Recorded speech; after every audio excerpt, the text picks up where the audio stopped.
G'day there guys! Did you know that the human body is basically 90% water? And you know what that means?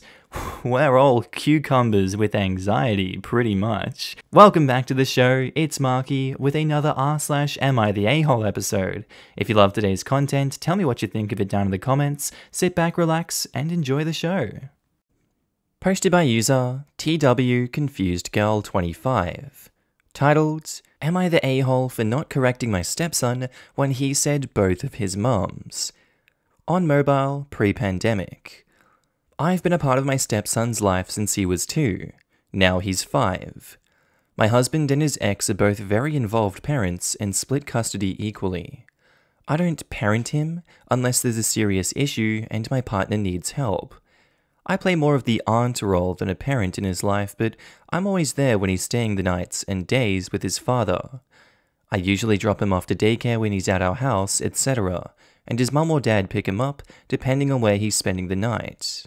I'm not sure whether they've had the stepmom talk with him, but he's never addressed me as such, and I've never pushed him to. If he wishes to call me that, that's fine. If he wants to call me by my name, that's also fine. I was driving him to his daycare, and as we were going through my kid-friendly playlist, my favorite song played. He pointed out that his mother liked the song, and I said, hey, me too. His exact words were, cool, both my mums like the same song. I didn't think much of it. He must have said the same thing to his mother because when I came after work, my husband confronted me. I told him yes, he had said both his mums. My husband said I should have corrected him then and there, and I'm not his mum. I said, I don't mind being called whatever by the kid, as long as it's not derogatory. What he should or shouldn't call me is a talk reserved for his parents, and I'm not allowed to parent him. He flipped the argument. Since I don't parent him, I shouldn't be called mum. I told him that this is an issue that he and his ex have to handle. I won't push the child into calling and not calling me something. I'm on her side with that one. Why should she have to correct him? It's actually not her job to, and she's not a malicious person in the circumstance being like, you have to call me mum, you have to call me grandmum, you have to call me this and that, which I am not. The kid just really likes this person. It doesn't seem like they have malicious intent, so, I'm inclined to stay on their side for this one. Gonna go with not the a-hole. I just don't think that they should be the ones making decisions here. Don't correct the kid, let the parents do that. Tell the parents that the kid called you this. Let's see what they say about it. Edit. Thank you so much for the not the a-hole responses. There are so many that I'll try to reply to all. My friend had said that it was the parents' decision on what I get called, and was kind of a D move to not agree with them, which was why I posted it here. Things have been quiet for a while, because with the pandemic, ex-wife and B, the son, had gone to her mother's for some downtime. Now that they will be coming back, I think I'll sit them both down and try to discuss my role in his life. When me and husband decide to start a family in the future, I want to make sure what the plan would be. Not the a-hole. You're a step-mum. It's sweet that he sees you as a maternal figure that he can trust. I didn't really think of it that way. Not the a-hole, and honestly, I feel like this is a conversation you should have with your husband. Sure, his ex is also the boy's mum, but why is he so upset that his son is having a good connection with you? I've seen so many posts on here where the stepkids just hate their step-parents, and your stepson actually loves you enough to consider you one of his parents. He should be happy about this. Not the a-hole. I bet the real issue is that he's getting crap from his ex about their son calling another woman mum. Instead of having it out with her, he's mad at his wife. Both this little dude's parents need to check their egos and consider what's best for their son. I was going to say something similar. I bet the ex is ticked and irritating him about it, and he would rather deal with his reasonable wife than his cantankerous ex. Honestly though, if they've told her not to parent him, then this is squarely on their shoulders and they need to stop tramping when she follows their request. So the point, my husband said I should have corrected him then and there and I'm not his mum? Not the a-hole. If you're not his mum, then you're not responsible for correcting his speech either. Can't have it both ways.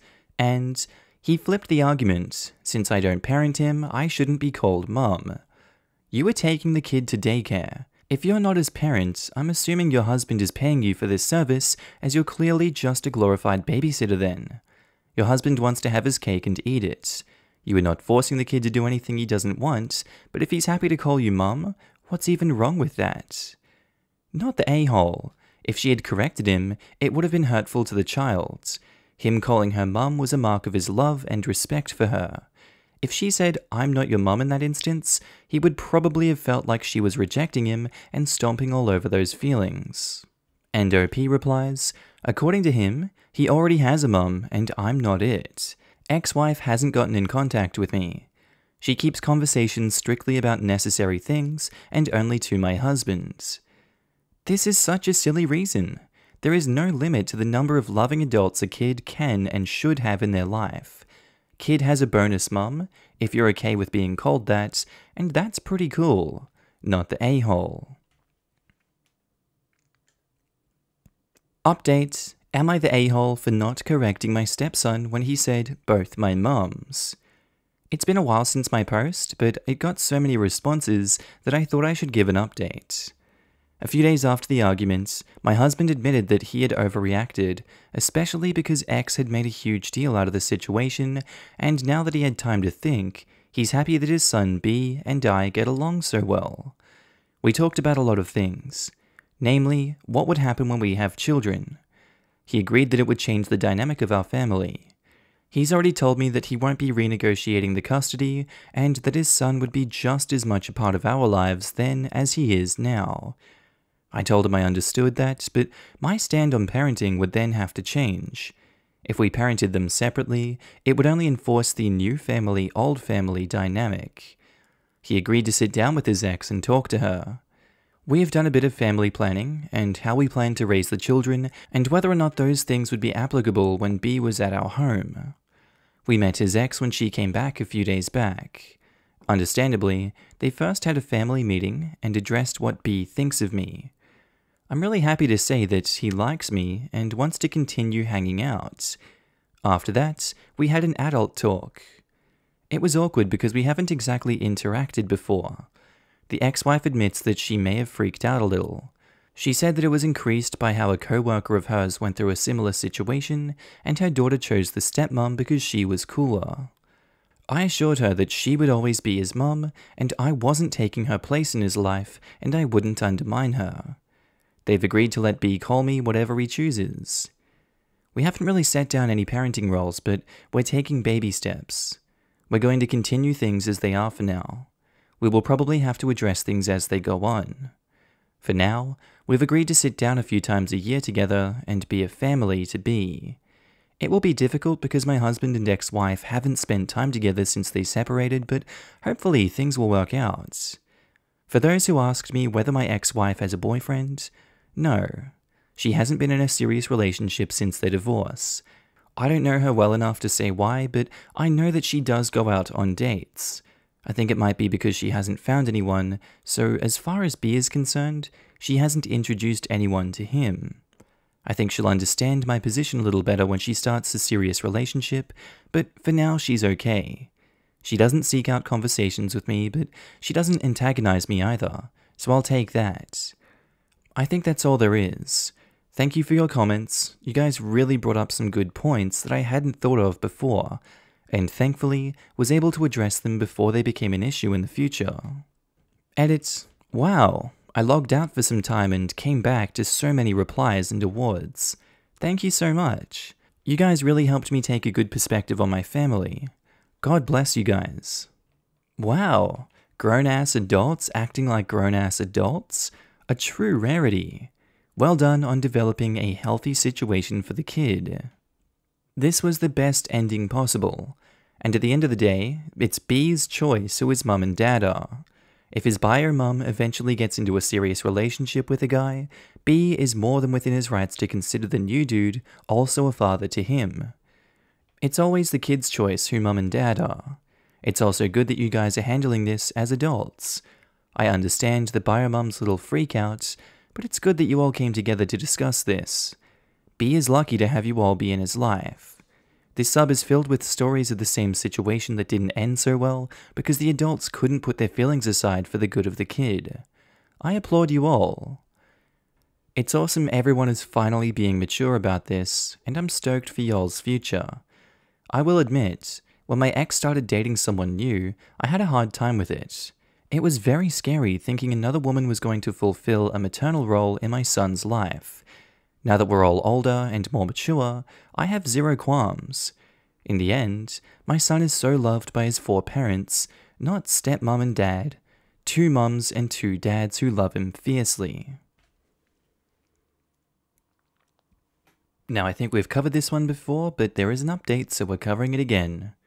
Posted by user SnooMacaroon7686, titled, Am I the a-hole for not letting my child speak her native language at home?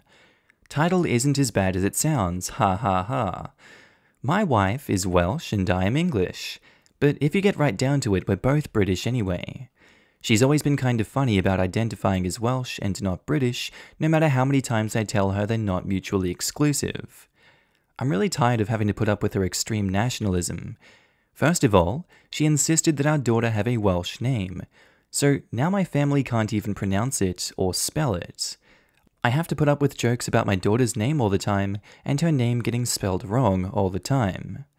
The only primary school in the area is Welsh school, so my daughter has started learning all her schoolwork through Welsh. This is fine, I guess. It's pointless, but other than not being able to help her with her homework, which her mum does anyway, it's not an issue. The issue is that my daughter has started speaking Welsh with her mother's family, her mother, and her friends outside of school. I asked her to stop, but my wife said I was being really rude to ask her to stop speaking in her native language. But she can speak English too? It's not her native language when her father doesn't speak it. My wife said I'm an a-hole because I agreed to raise our child bilingually, but I was under the impression that our daughter would still choose to speak English because it's all around us. She speaks English and Welsh at home, sometimes mixing them both. It's confusing and can't be good for her education to be learning it in a pointless language. What happens when she goes to university in English? My wife says that I should get lessons for Welsh and she would be happy to pay and help, but I really don't see the point in learning a dead language when we can all just speak English. Am I the a-hole for wanting my child to speak English? God, don't you guys just hate it when the extreme nationalist Welsh come out? They're just such a well-known group, and there's a reason why the English hate them. They must just absolutely despise them for taking over their language and conquering everything, right? God, all those people around the world, especially those American, cities with the large Welsh population, they must just be struggling trying to learn while speaking Welsh and English, right? God, that's just terrible. This guy is either trolling or just extremely ignorant, but you do you, OP. You do suck for saying all of this. The Am I the a-hole is not for wanting your child to speak English. The Am I the a-hole is, am I the a-hole for banning my kid from speaking Welsh? That's it. And yes, you are. You definitely are. Edit. Okay, but now my wife is making me sleep on the couch while she thinks about our relationship.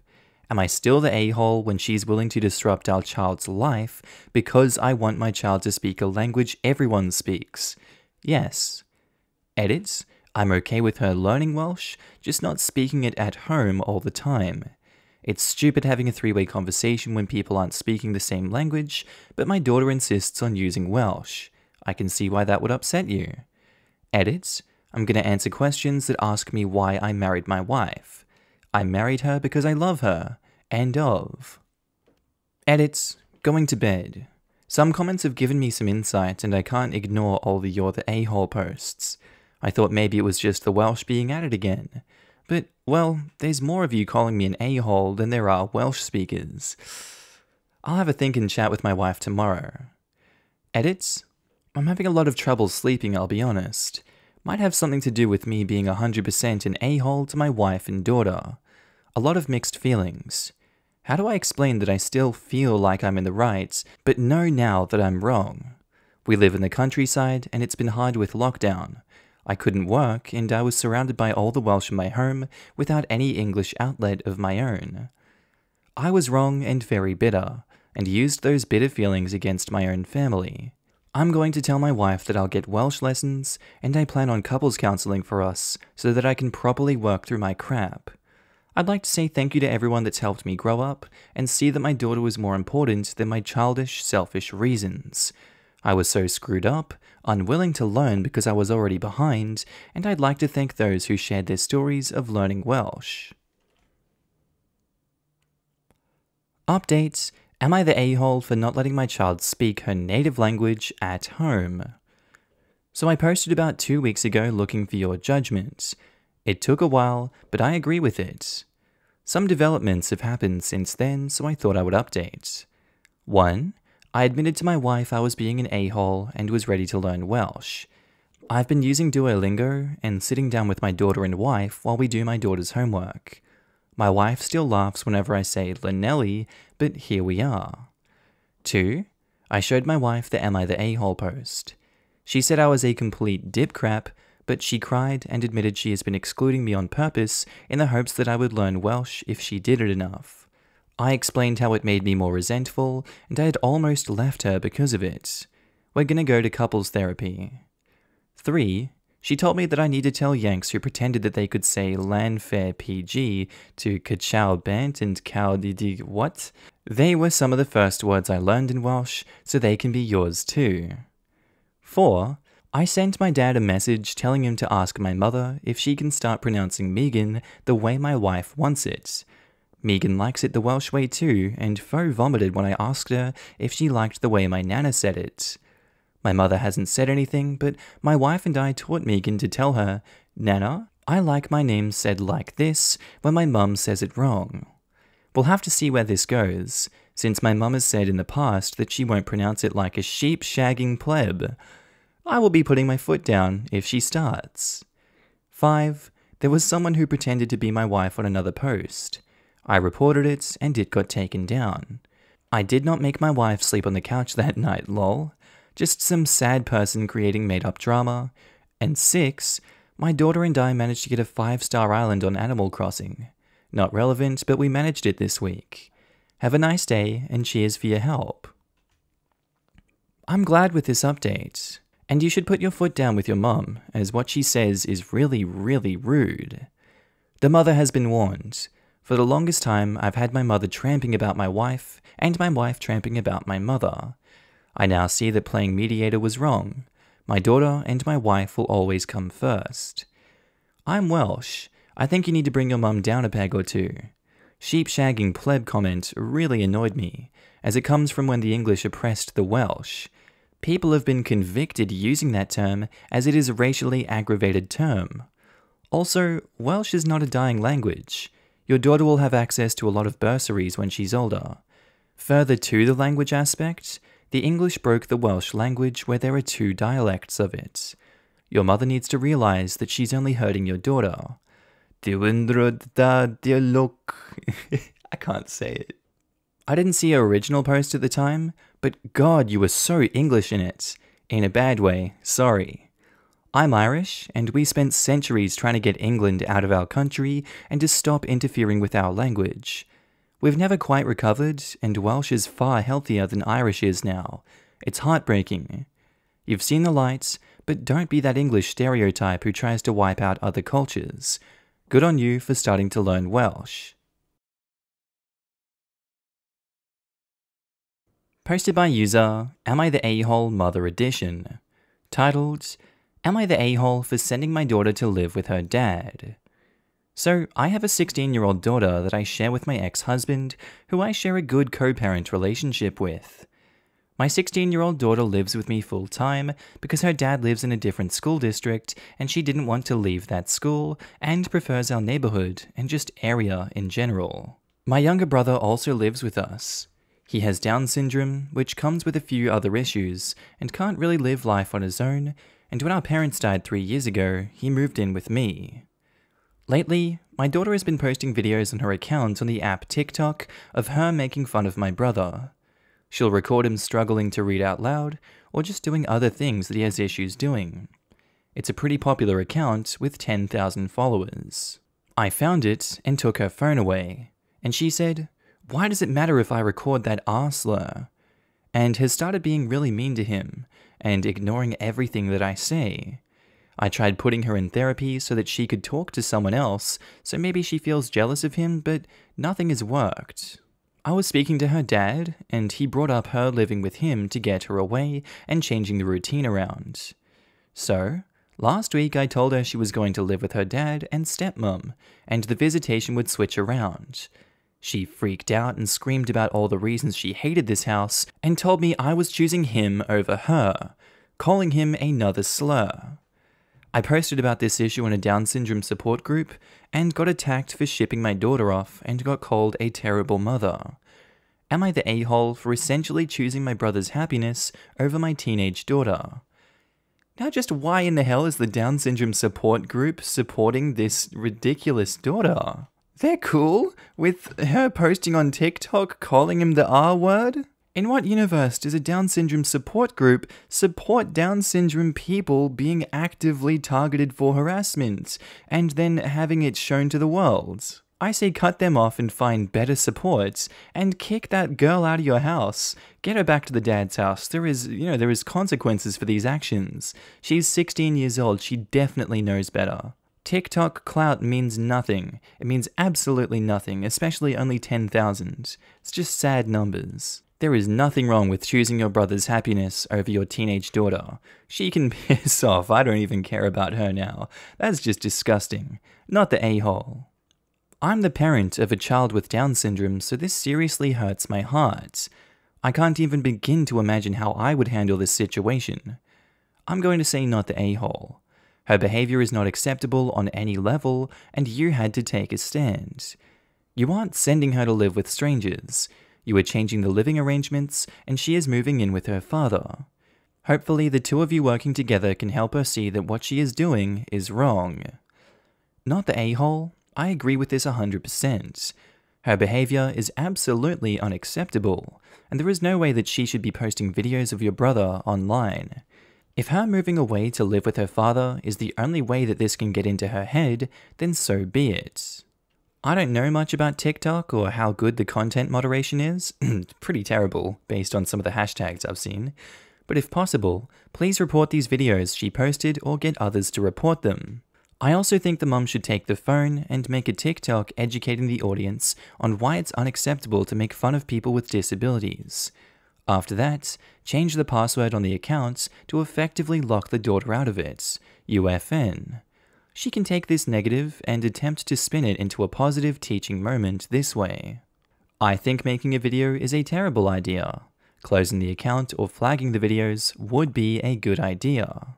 Unfortunate reality of TikTok is that you do have to not make a video because you will just receive even more hate. It's the unfortunate reality of today's social media. You're not shipping her off. You're sending her to her dad's house and flipping visitation. You're not abandoning your kid. But you've tried to teach her to behave appropriately and it hasn't worked. Maybe her dad will have more luck. Not the a-hole. Kid needs to learn somehow. It's not unreasonable that your brother should be allowed to feel comfortable and not to be attacked in his own home. Yeah, people switch custody all the time when a child is getting into trouble. I would probably consider this even if the person my daughter was recording didn't live with us. I know I would take the phone and probably limit all internet usage as much as possible because she has shown that she can't handle the responsibilities of unsupervised access. This could cause long-term damage to her when it comes to apply to college, get a job, or even form adult relationships later. She needs to be protected from herself as well as stopped for cyberbullying.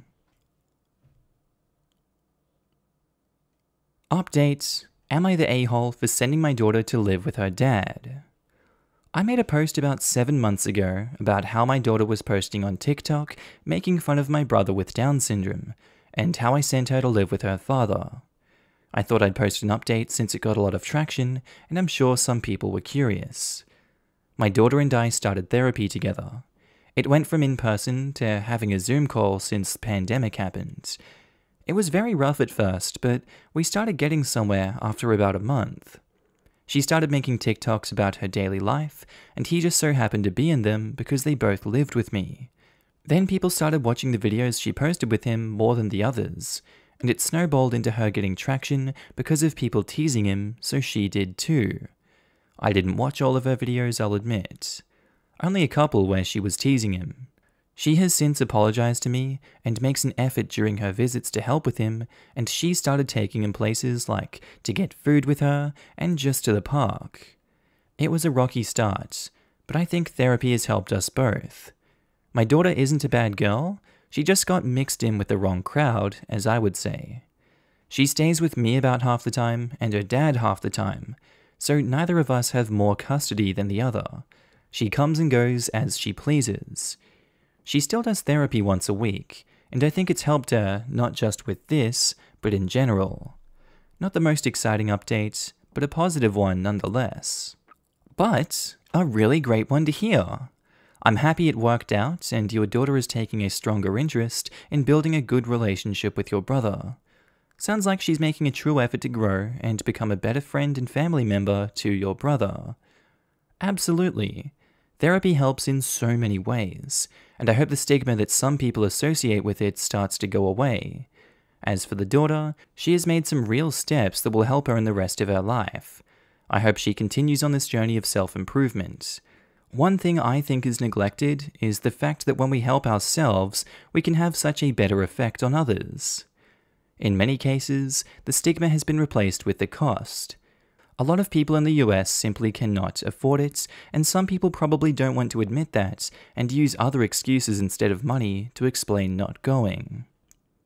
Sometimes boring updates are the best ones. I'm really glad she's realized what she did was wrong and is trying to be a better person. Growing up is all about learning this kind of stuff. I hope it will help to make her a stronger and more empathetic person. Best of luck to the whole family. It sounds like she's young and wanted to fit in and had feelings about her mum's brother that she needed to work through, and she chose to let terrible people influence her in that way. This sounds like a really healthy way to help her start coping with the unique situation of living with someone with Down syndrome and the outside pressure while being a teenager. And also I mean unique situation as in, it's not a bad situation, it's just a big change. And this is a good place for her to talk about it and to learn how to stand up for her uncle, even when it's unpopular. Life changes take time and communication. Posted by user, Am I the A-hole crybaby? Titled, Am I the A-hole for refusing to cry in front of my girlfriend? I'm a 22-year-old man raised by a very traditional single dad. Among the many ideals my dad instilled into me was that crying was a sign of a weakness in men. So most of the time, my dad would reprimand me if I came to him crying. It'd range from small things like spilling juice on my pants to being bullied at school. He said, if you're breaking down about these issues, you're never going to make it in life. I would hide my tears like an alcoholic would hide booze, and eventually, I grew up to be the strong, silent type in school and in adulthood. If being emotional meant hurting myself or someone else, it seemed better to just not show them at all. Fast forward a few years. I have this girlfriend, Katie, that I'd been seeing for a few months. Most girls were turned off by me being so reserved, but Katie had this talent for seeing that I wasn't just mean or cold to people. I was hurting. She treated me like a decent human, so I did my best to be a gentleman to her while still staying reserved. My dad told me it was important that a man never let his own feelings keep him from protecting and being respectful to women. About a week ago, Katie called saying that her mum died in the hospital due to complications from the Rona, and asked me to come to the funeral. Her body was cremated to avoid attendees getting sick. Now, I never knew what having a mum was like, so as the preacher described Katie's mum during the sermon, it sounds like everything I wished I had as a kid. Someone who was gentle and nurturing, who'd understand my feelings rather than criticize them. Someone who would let me cry on their shoulder like I'd done for Katie so many times. It was overpowering. I felt the tears coming on, and Katie looked at me in surprise. By force of habit, I didn't dare let myself cry. I took a deep breath, swallowed the lump in my throat, and just gave Katie another hug. After the service, I drove Katie home. It was pretty quiet until, out of nowhere, she went off on me. She said I cared more about looking like a macho man who didn't cry than letting her know how I felt. She said things like, "I'm sorry your dad is stuck in the Stone Age, and I've opened up to you so much, but you never do the same for me. And is your male ego really that fragile?" I just said, "Enough," or "Please stop." But she wouldn't. Normally, I'm not fazed by someone berating me. Thank you, Dad. But after a while, I couldn't take it anymore. I just let her vent at me until I stopped at her house and said, cold as ice, "Get out." She seemed to get the hint that I was ticked and ran into her apartment like a scared child. Now, I don't know if what I did was right anymore. It's become a habit of mine to avoid showing vulnerability, but maybe Katie has a point about having a male ego, whatever that means. Am I the a-hole for refusing to cry in front of her? I don't think so. I don't really believe the whole male ego thing in this situation. I feel like she is very emotionally charged after the funeral, and you're not able to express those emotions, and you guys haven't had a proper conversation about how both of you feel, and I guess she doesn't know a lot about your past, so she doesn't understand it. And absolutely, she's going to be very emotional and very explosive right now because she kind of feels like you're disrespecting her mother at the funeral a little bit. I don't know. I can see how in this moment and in her previous experiences, she views you as the bad guy here because she doesn't like that stereotype. I don't think you're the a-hole for refusing to cry in front of her. I think you guys need to communicate more and be honest with each other. No a-holes here. I get both sides here. Your dad didn't do right by you growing up. You realize this, so maybe take steps to let your guard down slowly in front of Kate. She maybe shouldn't have gone off on you, but I cannot blame her for the gist of her annoyance. Letting walls down cannot be a one-way street in a relationship. If Katie lets herself be open around you, you need to put in the same effort in that regard. And I doubt your girlfriend ran into the house like a scared child. That, I feel, was kind of dickish on your part, phrasing it that way. She had a horrible day because of the funeral, and to top it off, she has a boyfriend that won't take steps to bring down the walls that his father put up. Therapy. You were conditioned as a child to treat your emotions as unmanly and unworthy of feeling, much less showing. Regardless of why it happened, you're now facing a difficult adulthood with the danger of being so John Wayne-like that people won't try to look past your walls. Please find a therapist who will help you know when and how to lower those walls. Best wishes on your relationship with Katie. It's a-hole-ish, and here is why. She's obviously really upset and probably just lashed out due to grief. I think you should have been more understanding and not told her to get out of your car right after her mother's funeral. To me, it sounds like you're in touch with your feelings, but she is also taking the role of a therapist in the sense that she is guiding you through emotional growth. While this is nice and something many women will not do, I think it's important for you to seek counseling in order to process the trauma in your life. Not having a mother and having such an emotionally detached parent can have a big effect on your worldview. Over time, she may be expecting you to meet her at some level of emotional intimacy, which you may not be able to have without working on yourself first. I do not think you're malicious at all, but I do want you both to thrive. I'm sorry for the passing of Katie's mum. Update: Am I the a-hole for refusing to cry in front of my girlfriend? Thank you all very much for your feedback in the original post. There was a variety of perspectives on this, but the general consensus seems to be that, while I'm not the a-hole, it is bad for our relationship if I keep bottling up. You're right.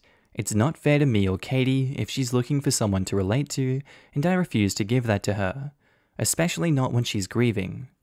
Also, thank you for being sympathetic with Katie's plight. She's apologized for lashing out. She was just acting out of grief, not out of spite or a need to control me. Well, the situation has turned into one of the most profound moments of my life. As we were making amends, Katie gave me a copy of her mum's funeral on video. We both watched it together, and this time, I found the courage to cry for the first time in 7.5 years. Hearing everyone describe Katie's mum had tapped into my inner child, the sad, lonely little boy longing for the warmth and affection that he didn't get from his only parents. Katie, despite her own grief, showed me nothing but kindness throughout my mental breakdown. All this time, I'd been seeing my own feelings as being invalid compared to hers. Katie just said, My mum always made me feel safe whenever I was sad. Now I want to do the same for you. Bless her heart. Now our relationship is stronger than ever. We're both looking after each other, but also seeking our own means of support to avoid being too dependent. I've finally started on my long overdue journey towards healing from my trauma and improving my mental health. I never would have reached this milestone if it weren't for the kind people of Reddit. I started from having no other outlets to having more options towards bettering myself than ever. Thank you all very much. Congrats! It's weird, but crying to someone you trust and letting them comfort you feels so good. You deserve that feeling. Exactly. It just goes to show how strong your relationship is if you're able to be vulnerable to them. And she made you feel safe enough to let go and be supportive enough to know that you can come to this safe place again and again. The best relationships aren't the ones that don't have ups and downs, it's ones that can weather the storm together and come out stronger. And this is proof of that. Good job, OP. You're both doing great. Posted by user, I don't like the stink. Titled, Am I the a-hole for period shaming my daughter? I'm a 41 male single dad with a 13-year-old daughter Lacey. My wife died in childbirth, and it's just been me and Lacey all her life. My sister has been a big help in raising Lacey, and we do keep in contact with her maternal grandparents. The issue started a couple of months ago when Lacey started her period. I knew this day would come, so I spoke to my sister, my female best friend, and my mother-in-law to be well prepared. I give her the talk with her grandmother and aunt there. I buy her pads and tampons, I even have a My doll and heating pads ready for Lacey when she needs them. The problem began when I began to notice a smell coming from Lacey's room.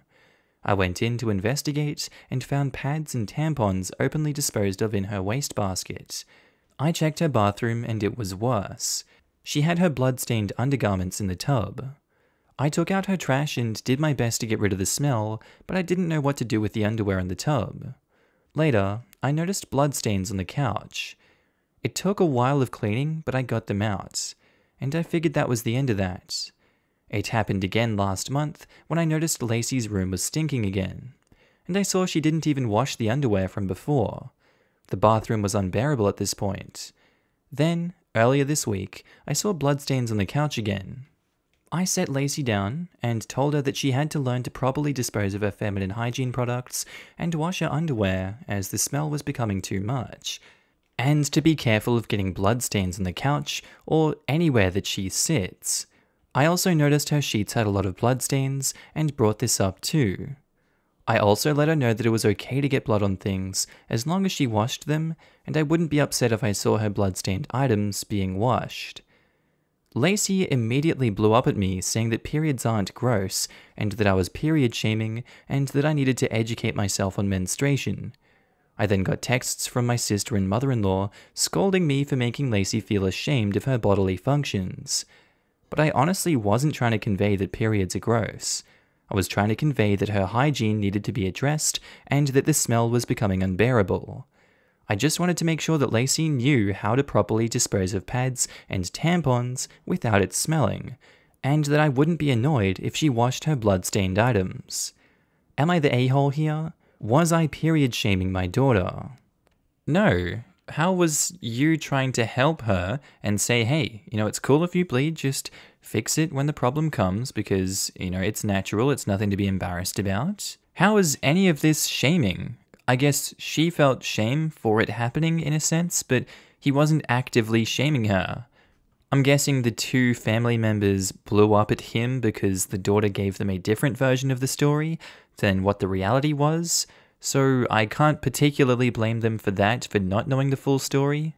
But regardless, OP just needs to clarify, communicate more, the daughter needs to communicate more, and all should be good, so not the a-hole. Edit. So I've mentioned it in a few comments. I talked to my sister and mother-in-law and explained my side. They apologized for the misunderstanding and, like you guys, have given some good cleaning tips, and they'll talk to Lacey and help her out with the pads and tampons too. Edit 2. So many people here have suggested it, and I've asked Lacey if her period pain is unbearable or just normal cramps, and left the choice to her as to whether or not she wants to see a specialist, but the option is there for her. And edit 3, we have washed the sheets with hydrogen peroxide and purchased some OxyClean for future instances should we need it. Many of you have also suggested period underwear, which, again, I have asked her aunt and grandmother about, and they'll be able to give her more information about those, as well as different hygiene products that she can use. Not the a-hole. Periods aren't gross, but getting your period all over the place is. She needs to learn basic period hygiene now, or she will deeply regret it later in life. You're a great father, OP, but maybe consider having her see a therapist or someone more qualified to deal with why she is reacting this way. Thank you for the input. I often feel like I'm not good enough to parent, even though I try to make sure she's surrounded by mother figures. Just replying so you hopefully see it, but not every pad and tampon will work the same for the same people. You may need to have a discussion with her, or have someone around you discuss that with her, etc. Also, definitely not the a-hole. You weren't shaming, just trying to help her be clean. Thanks for the info. Especially because there is such a variety, I'm not sure what you might have gotten her, but if you haven't gotten her nighttime pads and only panty liners, that could be part of the reason she seems to leak everywhere. It's a trial and error thing. Just remember to be nice about it because I'm sure she feels awkward, but it seems like you're trying your best, so good job. No a-holes here. You just have a child who needs more education. If she's bleeding so much under the couch in bed, then she either doesn't have menstrual products that work for her, or she isn't changing them often enough. I hope you also taught her about the risk of toxic shock syndrome, but it sounds like she needs some more help learning to deal with this. I suggest you talk to the women in your life and let them know that she's constantly bleeding through her menstrual products and ask them if they can help her learn how to better prevent that. Update: am I the a-hole for period shaming my daughter? It's been a while since my OP, and I remembered the outpouring of advice and support I got from this community. I figured I would give a happy update involving a good-smelling house and mending fences with Lacey. In my OP edits, I let everyone know I heeded their advice about cleaning methods and different feminine hygiene products outside of pads and tampons. I let my mother-in-law and sister handle things in that department. They also showed her how to properly dispose of items like pads and tampons and clean bloodstains prior to throwing them in the laundry, better than I could. I also spoke to Lacey and asked if she'd like to talk to a therapist, after also scheduling an OB-GYN visit at her aunt and grandma's urging. Again, a lot of Australians say OB-GYN, but Americans say OBGYN. So we've scheduled a video visit with both. Waitlists suck. She also had her period sometime back and was on top of her hygiene. I didn't smell a thing, and I even saw her doing her laundry. I did, however, want to make sure Lacey didn't think I was trying to shame her and turn everyone else against her. So I sat her down and reiterated that I love her unconditionally and that I wasn't mad at her for the smell and bloodstains, and that I noticed that she improved with her hygiene. She appreciated that. Lacey also apologized for getting defensive and admitted that she was still feeling awkward about her body changing and how it was really beginning to dawn on her that she didn't have a mother. She's never really spoken about that before, so I got takeout from her favorite restaurants and we watched her favorite movies, while I told her about the memories my wife and I shared and how she couldn't wait to be a mother while we went through photo albums. All in all, we're a happy and clean home again. I hope Lacey will be able to better work through the loss of her mother with a therapist. Myself and my sister and mother-in-law are around for support in that area too. So things are looking up for both myself and my daughter. I hope this doesn't sound condescending, but as a mother of girls, I am really proud of you. It takes patience, guts, and humility to act the way that you have, following up and showing love and care. You're a good dad.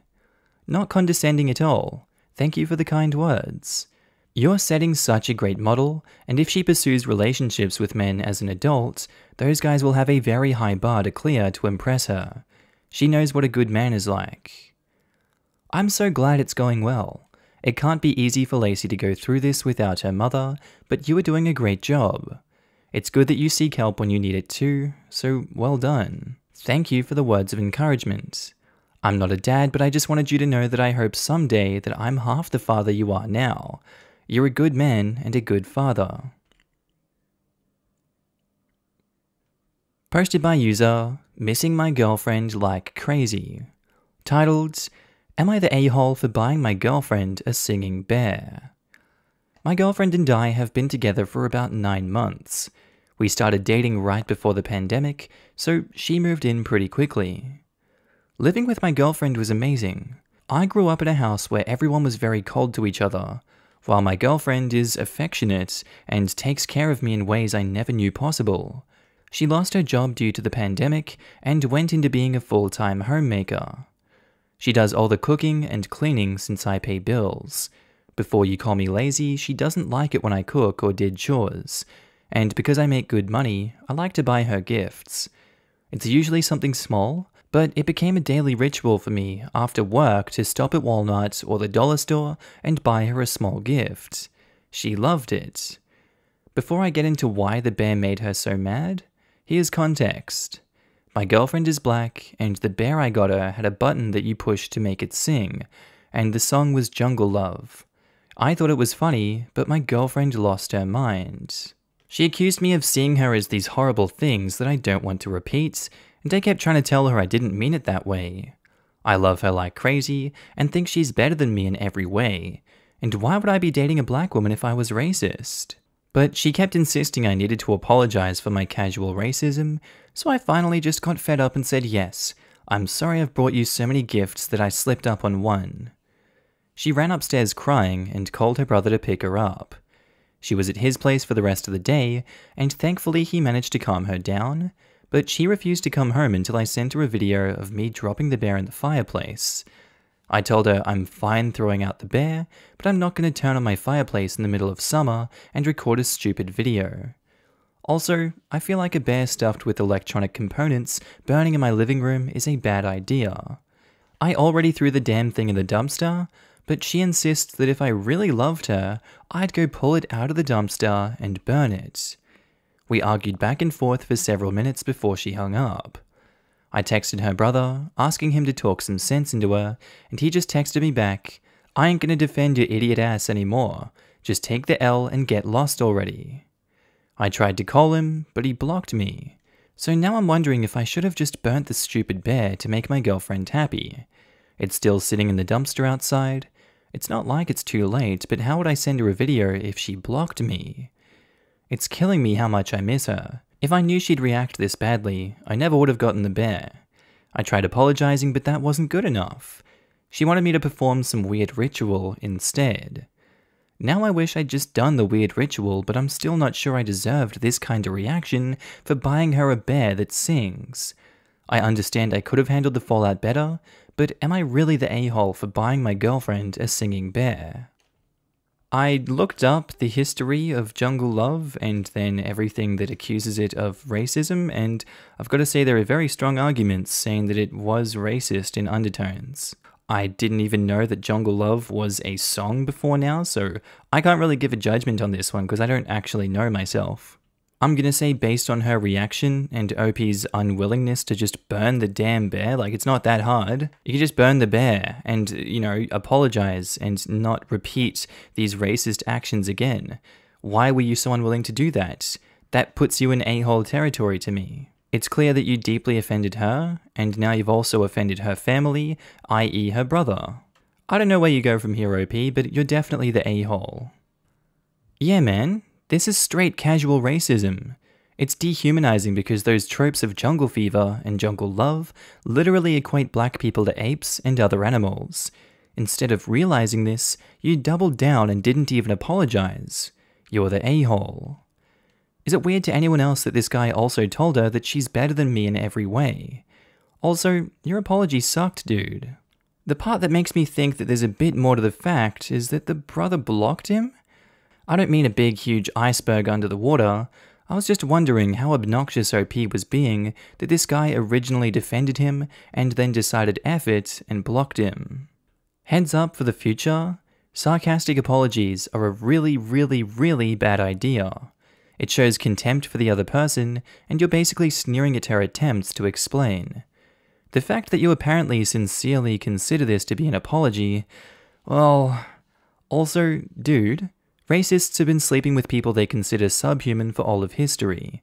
It's like saying you can't be a misogynist because you're dating a woman. You also need to learn that it's not whether you are racist, but whether the thing you said or did is racist. Everyone F's up sometimes. By not listening to her, you made this a huge, quite possibly relationship-ending argument instead of a learning moment. Not because you bought a bear, but because you refused to listen to her and dismissed her with a deeply insulting apology, wherein you basically called her ungrateful. Updates. Am I the a-hole for buying my girlfriend a singing bear?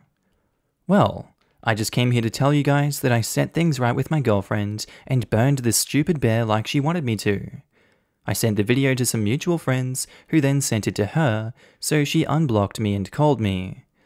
I told her how much I love her and that I'll do whatever it takes to get her to come home. I also told her I'm going to be a better listener when it comes to racial issues, and I've made a lot of progress in that regard. After we talked on the phone, she told me to come pick her up. I stopped at Starbucks to get her her favorite drink and a cake pop on the way. She loves those things. And when I brought them to her, she threw her arms around me and said, "This kind of stuff is why you'll always be my favorite douchebag white boy." So that was nice. Anyhow, I've basically been groveling and spoiling the hell out of her for the past month.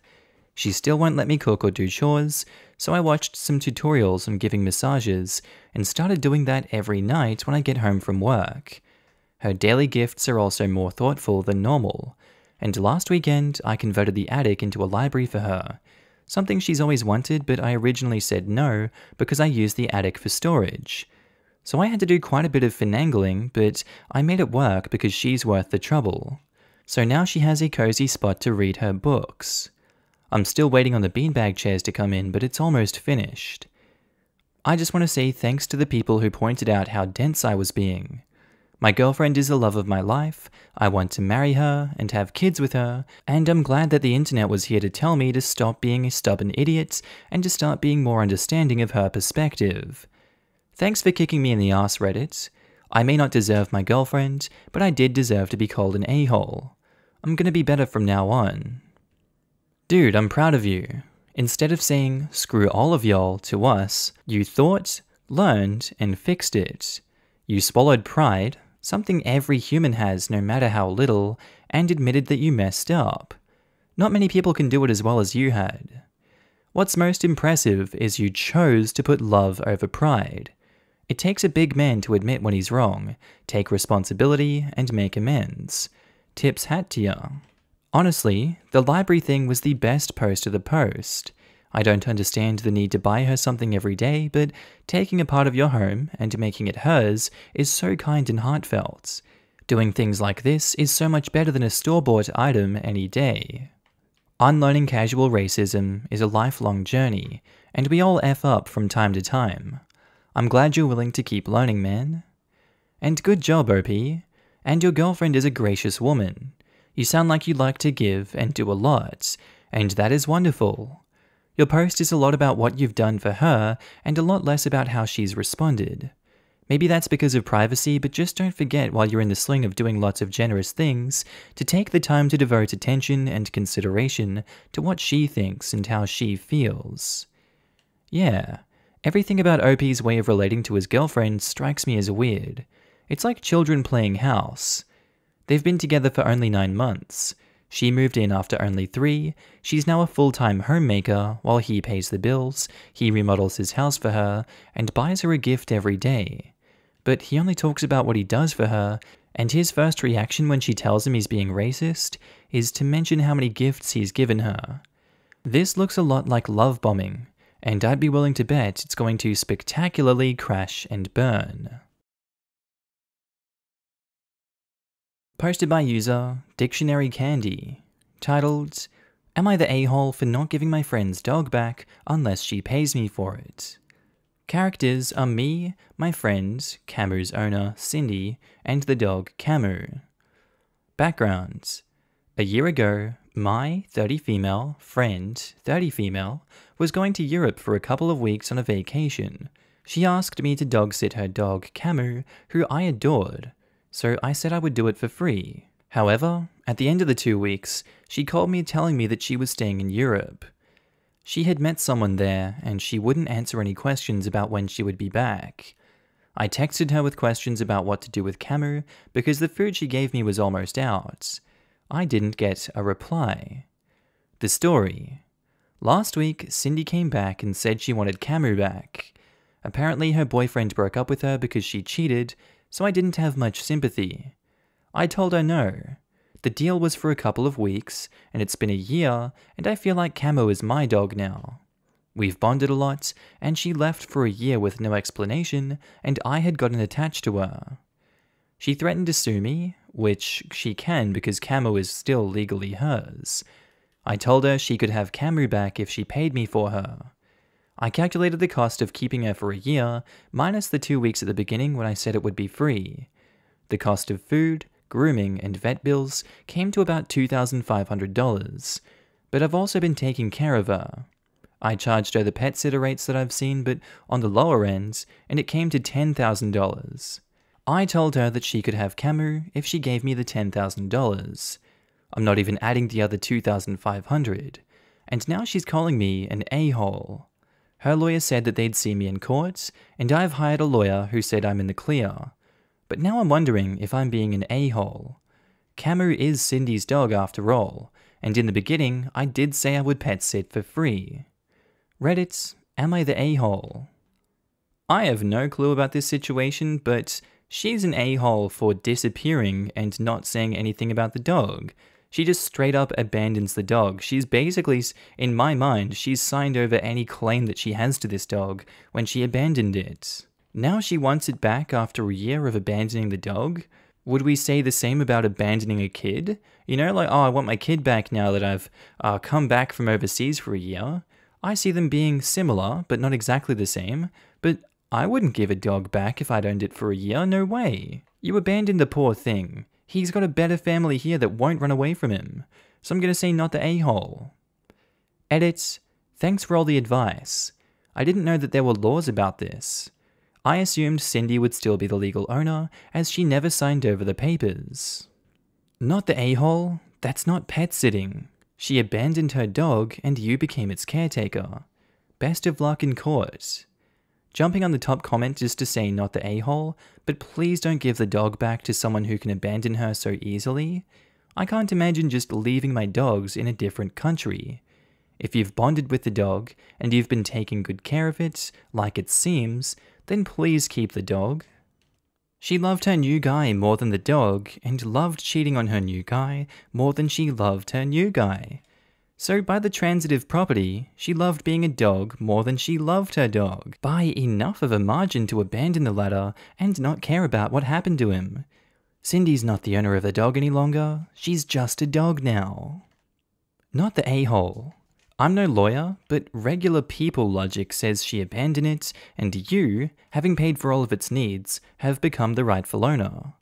Not the a-hole, I agree, and also not a lawyer. There must be some time frame for abandonment. As OP said, the dog is legally hers. I'm not sure that's the case, and she may have given up legal ownership after such a long period of time. I believe in the US, an animal is considered legally abandoned after 2 to 8 weeks, depending on the state, of no financial support from the owner. So after a month or two, the dog was no longer considered the friends in the eyes of the law. Info. She threatened to sue me, which she can because Camu is legally still hers.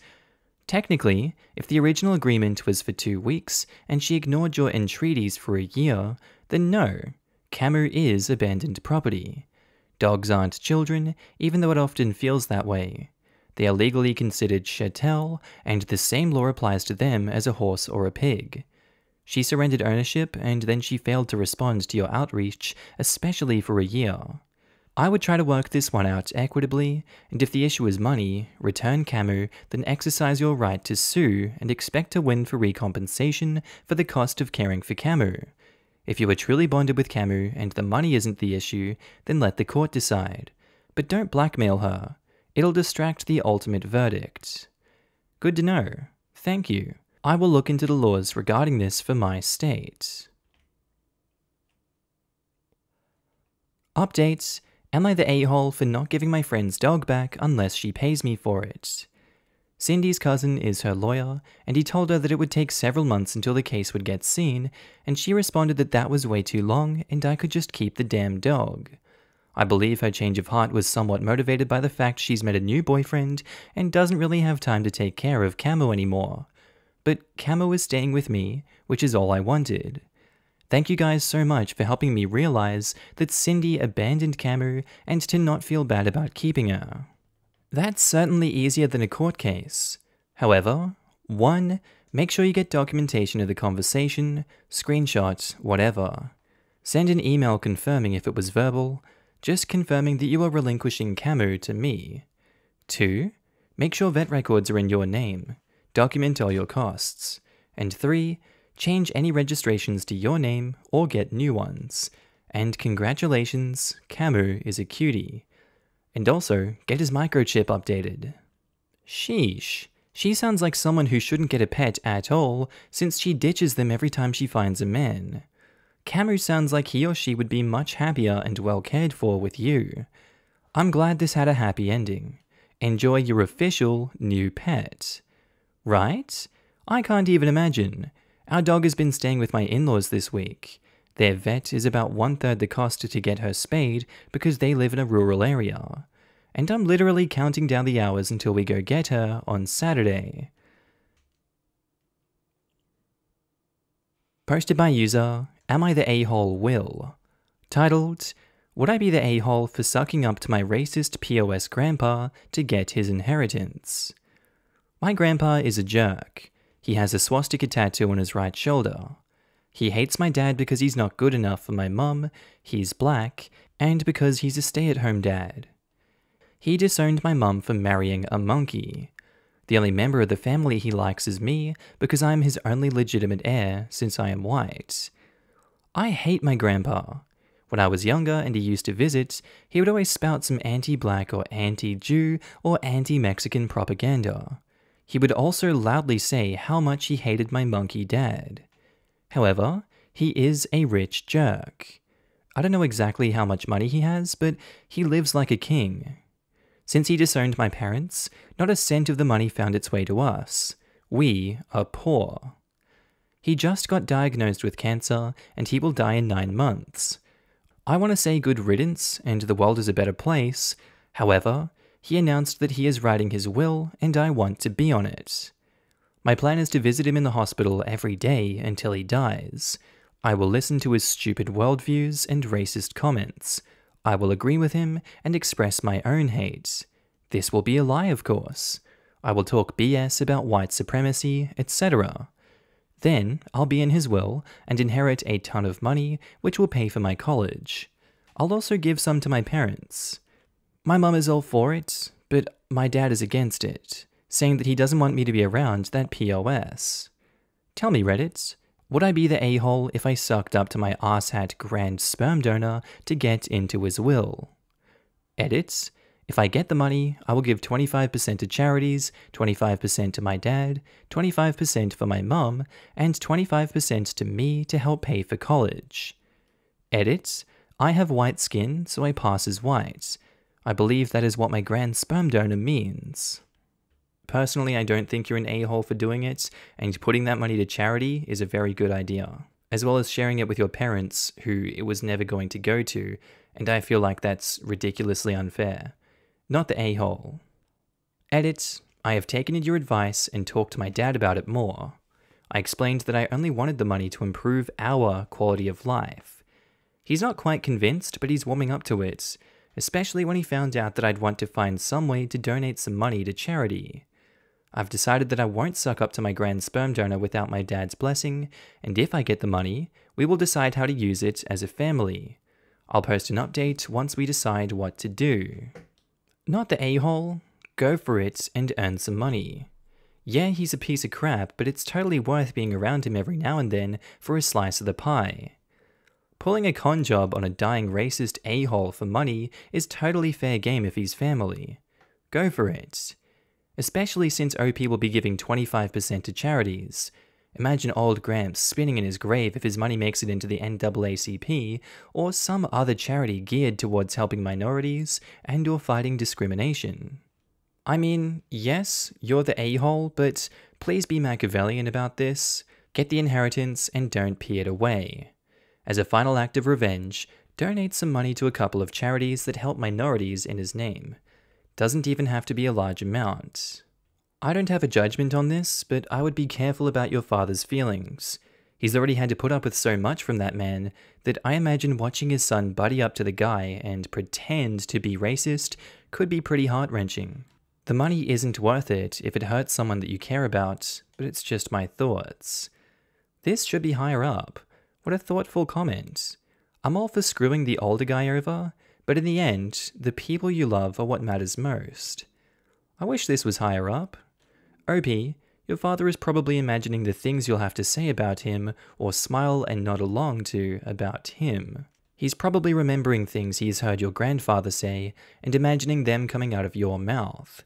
I want you to get that money, but I don't think you can do this without your dad's genuine blessing. Update. Would I be the a-hole for sucking up to my racist piece of crap grandpa to get his inheritance? Thank you. So I got a ton of responses from my OP. Most people said not the a-hole or you're the a-hole but justified, although I did get a few actual you're the a-holes. However, you guys also gave me some great information and advice about how to move forwards with this and keep my relationship with my father intact, most of which I used, and thanks for all of that. What I did. As suggested, the day after I made the post, I had a long talk with my dad about how much I loved him and my black heritage. I told him that I would share the money I got with both him and my mum, as they deserved it, as well as use it for uni. But I made it clear that I would not move forwards with my plan unless I had his blessing, which he gave me. As you guys suggested, I did not visit my grandpa every day, but only 1 to 2 times a week, as to not arouse suspicion. I also tried to steer any conversations I had with him away from racism, as that kind of talk could hurt those around me, such as the nurses and other patients. We instead talked about his life. And that was interesting, because I can no longer hate him. Instead, I pity him. He had a sucky life, and it isn't his fault he's a racist. That's just how he grew up. I learned other stuff about him as well, but the main thing I learned was that he wasn't just a racist, or a boomer, or an a-hole, or a rich, lonely old man. He was, insert his name here. He was a person, and a nice one at that. Aftermath. Anyways, he died 3 weeks ago. Some kind of complication with something. I was planning on skipping the funeral, but I went anyways. It felt wrong to have bonded with him so much and then miss my chance to pay my respects. My parents thought I was crazy, but they don't understand. The will reading was shorter than I expected. Just some legal mumbo-jumbo. He didn't have as much money as I thought he did. Most of it wasn't liquefied assets or something, but I got a house, a couple thousand in cash that I can't touch till I'm 25, and some valuable stocks and bonds. It won't affect my life right now, but it will give me a huge boost in the future. That's really it. I feel like these past 3 months have been a kind of journey for me. Seeing inside the head of a racist will have forever changed me and my outlook on life. I'm glad that the user Sasquatched8649 suggested that I really talk with him and try to understand him, because it did help me a lot. That's really it. Thanks for the help, Reddit. I get it. My father-in-law is racist, but through genuinely being nice to him and telling him great stories about my friends and co-workers, he's becoming more inclusive. You see, he was the only white kid on his block during the Detroit race riots. No, it doesn't justify racism, but it helps to understand why a person thinks the way that they do. I've worked with the elderly for a long time, and many of them have deep-rooted attitudes towards life. However, more often than not, they are willing to make small changes. I have seen people come in outright racist and grow to love their caregivers that are people of color. It's very hard to return hate with kindness, but it can make a world of difference. Learning why someone is racist can really change your perspective of them. It never excuses or justifies racism, but it changes how you view that person. Same with homophobic people. I recently saw a comedian who said it perfectly. Homophobia, and I like to think racism as well, is a disease. Not everyone can be quote-unquote cured, but many can. It just takes time and effort, and you need to understand that it's not going to be overnight. His example was with his dad. His dad was homophobic, the horrible, verbally hateful kind who used to harm and bully the gay kids when he was young, and who still spewed pure hate anytime you mentioned gay people. But then one day his brother confided in the comedian that he was gay and terrified to tell their dad. He pulled away and put distance between them, and the dad could tell something was wrong. Eventually he did come out to the dad, but he didn't take it too well, just kind of silently showed him out the door. Then it took a month of no contact before the dad reached out to him and told him how he did understand it. Didn't know how or why his son came to be like that, but that he loved him more than he hated the gays. I think it's been around 5 to 10 years since the brother came out, and they've slowly been getting him to used to the LGBT community. They know that if they dump everything on him at once, or try to force him to accept it, that it'll just scare him off. He recently met the brother's long-term partner, and actually liked him. They're currently having discussions about transgender people, and the dad is struggling to understand it. But the point is that he's trying and getting better. Not everyone needs to do this for their parents. I completely understand that sometimes the damage they've done is 100% irreparable, or that you don't have the time and ability to be their teacher. But you should understand that for some, it's not a choice to hate who they do. It's a trauma and disease that they can't get over themselves. Posted by user Importance Superb. Titled, Would I be the a-hole for not paying for my son's art college? I, 52 male, have one son who's 17 male and one daughter, 30 female. My daughter graduated from her local university with a master's degree in business and has a small startup that has grown quite tremendously. She's engaged and is the major breadwinner in her relationship, which makes me quite proud. My son, on the other hand, he's less academically interested. Throughout high school, he wanted to take only art and music courses. I didn't allow him to, and unfortunately had to resort to the my house, my rules. However, he says now that he's going to uni, he doesn't have to listen to me, and that he'll move out with one of his friends if I try the my house, my rules crap, as he calls it. He says that he's going to an art uni, and that he's already sent out applications to several and gotten offers. So I did the only thing I could, revoking my offer of paying for his university. It breaks my heart, but I feel like I have no choice. I told my son that either he gets a degree that will enable him to have a good chance at getting a job that he can live off of, or he can find some other way to pay. My son was understandably ticked when I told him this. He called me a crappy father and stormed off to his room. Before you flood the comments with "you're the a-hole," hear out my reasoning. I did the same thing my son wants to do. I got an arts degree, against the wishes of my parents. I was young and excited, but it was not to be.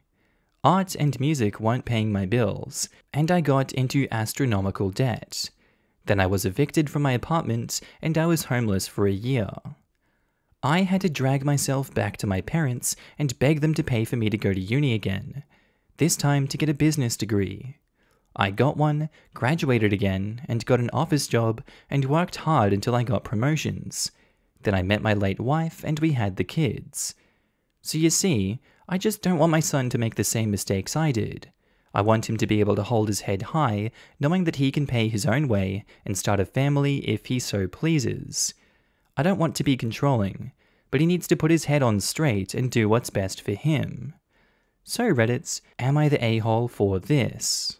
Edit, I never explicitly said I wouldn't pay for an art major, but I've told him that his entire life that becoming an artist is a very unstable industry that relies heavily on luck and connections. I also never promised that I would pay for his school. It was always just assumed. Edit, I have tried compromising. He can have an art minor or take private classes so long as he majors in something else. He declined. You say it was never promised, it was always just assumed.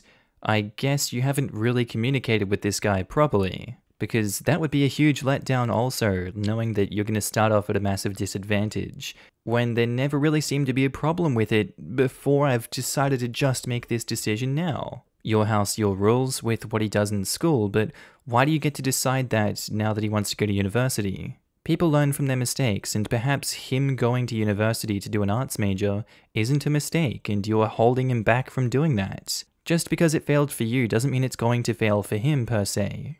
You holding him back and holding this over his head is an a-hole move, so yes, you're an a-hole for doing this. You're the a-hole, you're controlling, and it sounds like you've been this way for a long time. It doesn't matter that you failed at your art career, maybe he'll succeed and maybe he'll fail, but being forced to study something that he has no interest in won't help him, and having to take on a bunch of debt to follow his dream also won't help him. You're in the process of destroying your relationship with your son just because you think your limited life experience makes you the expert on everything. I can actually pay his way nearly entirely. He'll have very little debt, if any. Yes, and a job he hates and resents you for. Or he'll defy you and go to art school anyway, making a huge debt, making his dream of succeeding as an artist even harder, and making him resent you because you could have easily paid for it. I love the end. I don't want to be controlling, but you are being very controlling. You're the a-hole. Let him pursue his passion. If he fails and didn't listen to you, then he has to pay his own way. If this is how he wants to spend his one free try, let him. And based on your wording, it sounds like you love your daughter more, and you show it. Be careful because you may lose him either way. You're the a-hole. Your experience as a failed artist is worth sharing with him, so that he can make an informed decision, and of course it's natural that you'd worry he might experience a similar path. But there are people who lose a fortune in the business world, and that didn't affect your willingness to pay for your daughter's business degree. As long as your son understands he gets one chance to spend the money you saved up for his university, if he chooses to spend it at art school, that's a valid and awesome choice. Artists rock. Update: would I be the a-hole for not paying for my son's art college? The resolution. 2 months ago, I came home to my son packing his bags. He told me he was going to go live with a friend until uni, and he was going to take out loans to pay since I wasn't going to. Despite my protesting, he left. Last week, I got a call from him, begging me to take him back. His friend's family was moving in with his friend, and they no longer had space for my son. To make matters worse, he hasn't been able to get loans. He'd been denied. He wouldn't be able to get into the uni of his choice. He told me he accepted my terms since he had no other choice. Seeing him that heartbroken crushed me. So I did something I never thought I'd ever do. I relented and offered to pay for his art school in full, no strings attached. He was jubilant. All I can say is, you were right, Reddit. Just because I failed doesn't mean he will. He could be better than I was for all I know. Maybe at his school, he'll meet people he can use as contacts, and I can try and use my clout to seek out people who can help him. I can minimize his costs by letting him stay at home for the first few years after he graduates, and if he does fail, I can just send him through school again for a different degree. Thank you, Reddit. I owe you guys. OP, a bit of advice. Have him take a few classes in something else as well. My mum has her bachelor's in arts and master's in interior design simultaneously. It's a good idea for your son to pick some design degree in addition to art as a fallback. He also may find that he enjoys whatever it is. I always recommend a business minor to go along with arts education. It can help with his eventual self-employment as an artist, or it can give him something to fall back on if he needs it. My daughter is in performing arts, and I'm hoping she continues to want a second degree in teaching. Regardless, I think the value of the networking in college, meeting those people who can mentor you and your career, is truly priceless and makes the arts degree worthwhile. This is a great idea, as basically being an artist means also running your own business. I studied graphic design in college, and I really wish even a small part of the course had been about how to work out how much to charge for a freelance job or how to set yourself up as a company. I have no interest in going out on my own. I actually far prefer being a wage slave, but I've done some freelance as well, and I've never felt confident when pricing my work. This seems like a serious oversight. Why do college degrees not give you the skills to succeed in the career field they're preparing you for? My art school had required classes for every major on the business side of things. How to price your work, advertise, taxes, etc. I left that class with an entire professional package ready. So not all art schools forget this, lol. Posted by user throwaway2060790. Titled, Am I the a-hole for asking a friend if her new boyfriend is okay with her weight? Hi. I know how the title sounds, but here's the story. One of my close friends is a fat woman. I think she is absolutely gorgeous inside and out, but she does struggle with obesity and losing weight, and very serious self-image problems. She talks about it with our friend group very frequently, and I know her issues with self-image have been quite debilitating in terms of her dating life. She's basically never been in a relationship, despite being a perfectly lovely, smart, ambitious, and fun person. Recently though, she met a new guy on a dating app, and they really hit it off. They've been going on dates for about 2 months now, and it seems like things are progressing quite well. We couldn't be happier for her because she really deserves it. On Friday, our group of friends went out for some drinks, and she was showing us some pictures of him and telling us how she can't wait for us to meet him. That's when I blurted out, "He seems great, and he's okay with your weight, right?" The table went dead silent, and I realized how rude I sounded. I tried to backpedal and explain that I only brought it up because I know how much she's struggled. She literally talks about it all the time, and I wanted to make sure she's with someone who treats her well. She started tearing up, and another friend said, "Dude, that's super screwed up." And I tried to say that they're kinda overreacting, and that, come on, we were all thinking about it, and just wanted to make sure she feels comfy in the relationship. Anyway, that was Friday. It's now Tuesday. I've made several attempts to reach out to my friend and others in the group, and they said that they have no interest in talking to me for the foreseeable time. I'm really sad because these are my core best friends, and I'm extremely lonely without them. Am I the a-hole? What can I do? Edit to add, I'm in a small town in New Zealand, not in the US. Please don't judge me for going to a bar with my friends at this time, as there haven't been any active cases in our community since like June. You really slipped up there, didn't you? That's really not nice to say. And then you doubled down on it afterwards after she started tearing up, saying, "Come on, we're all thinking it. We all think you're fat. Doesn't that make it better? Don't tear up. It's gonna be fine. We're all judging you here." How do you think that's okay to do? I don't blame them for ghosting you right now for the foreseeable time. It'd be nice for them to throw you a bone later and say, "Hey, we can forgive this if you apologize, but Jesus, that was really messed up what you said." Get a grip with reality, OP. You're the a-hole. He's been dating her for 2 months. Obviously he's okay with her weight. What you said was crappy and rude, and absolutely was not on everyone's mind.